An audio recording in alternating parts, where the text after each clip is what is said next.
இன்றைக்கி நம்ம என்ன பார்க்க போகிறோன்னா, இன்றைக்கி வந்து நாங்கள் கன்னியாகுமரிக்கு தான் போய்கிட்டு இருக்கோம். நாங்கள் சென்னையிலேருந்து ஊருக்கு வரும்போதெல்லாம் எப்போவுமே கன்னியாகுமரிக்கு போகிறது வழக்கம். ஆனால் பீச் பக்கத்துலேயே நின்று விளையாடிட்டு வந்துடுவோம். எல்லா இடத்தையுமே ஒரே நாளில் சுற்றி பார்த்தது கிடையாது. இன்றைக்கி வந்து எல்லா இடத்தையும் சுற்றி பார்த்துட்டு தான் வரணுன்னு நாங்கள் காலையிலே ஒரு 9:30க்கெலாம் கிளம்பி போய்கிட்டு இருக்கோம்.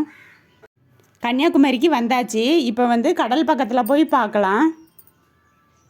கடற்கரைக்கிட்ட வந்தாச்சு. பசங்களாம் குளிக்கணும்னு ரொம்ப ஆர்வமாக இருந்தாங்க. கடைசியில் வந்து இதில் கயிறுலாம் கட்டி வச்சு உள்ளே அலோவ் பண்ணலை. போலீஸ்லாம் நிறைய பேர் காவலுக்கு நின்னாங்க. அதுக்கப்புறம் அந்த முக்கடல் சந்திக்கிற இடத்துலையுமே நிறைய பேர் நின்று பார்த்துக்கிட்டு தான் இருந்தாங்களே தவிர யாருமே குளிக்கலை. நாங்கள் வந்தால் எப்போவுமே இந்த இடத்துல தான் குளிப்போம்.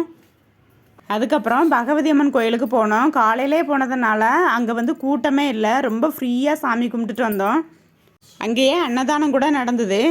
அதுக்கப்புறம் பார்த்திங்கன்னா போட்டிங் போகலான்ட்டு போனோம். ஆனால் அங்கே ஏகப்பட்ட கூட்டமாக இருந்ததுனால நாங்கள் வந்து அங்கே போகலை. அதுக்கப்புறம் காந்தி மண்டபத்துக்கு வந்துட்டோம். காந்தி மண்டபத்துக்கு உள்ளே வந்து ஸ்லிப்பர்லாம் கலத்தி கொடுக்குற இடத்துல வந்து மொத்தமாக நாங்கள் 7 பேர்த்துக்கு சேர்ந்து 20 ரூபா கொடுத்தோம்.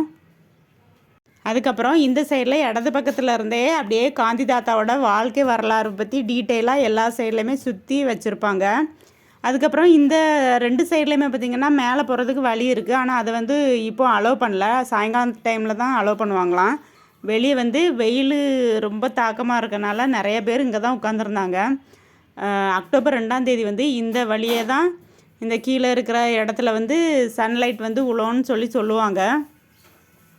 இது வந்து கரெக்டாக 1 மணிக்கு க்ளோஸ் பண்ணிட்டு மறுபடியும் ஒரு 4 மணிக்கு ஓப்பன் பண்ணுவாங்கன்னு நினைக்கிறேன். அதுக்கப்புறம் வந்து நாங்கள் காமராஜர் மண்டபத்துக்கு வந்துட்டோம். காமராஜர் மண்டபத்தில் வெளியே ஸ்லிப்பர்லாம் கலத்தி போட்டுட்டு அதுக்கப்புறம் நாங்கள் உள்ளே வந்து பேர் அப்புறம் ஊரெலாம் எழுதி கொடுத்துட்டு வந்தோம். ஏன்னா வந்து எந்தெந்த ஊரில் இருந்து இங்கே சுற்றி பார்க்க வர்றாங்கன்னு தெரியணும்னு சொல்லிட்டு அவங்க சொன்னாங்க. இங்கேயும் காமராஜரோட வாழ்க்கை வரலாறு பற்றி எல்லாம் டீட்டெயிலாக மேலே கொடுத்துருக்கு. இங்கே ஆப்போசிட்லேருந்து அப்படியே வெளிச்சம் அடிக்கிறனால ரொம்ப டீட்டெயிலாக தெரில. அதுக்கப்புறம் நாங்கள் எல்லாம் பார்த்து முடிச்சுட்டு ஐஸ்கிரீம்லாம் சாப்பிட்டு முடிச்சுட்டு அதுக்கப்புறம் கொஞ்சம் பர்ச்சேசிங்லாம் பண்ணோம். இங்கே இருக்கிற கடையெல்லாம் பார்த்துட்டு எந்த பொருள் வாங்குறது எது வாங்க வேண்டாம்னு தெரியவே இல்லை.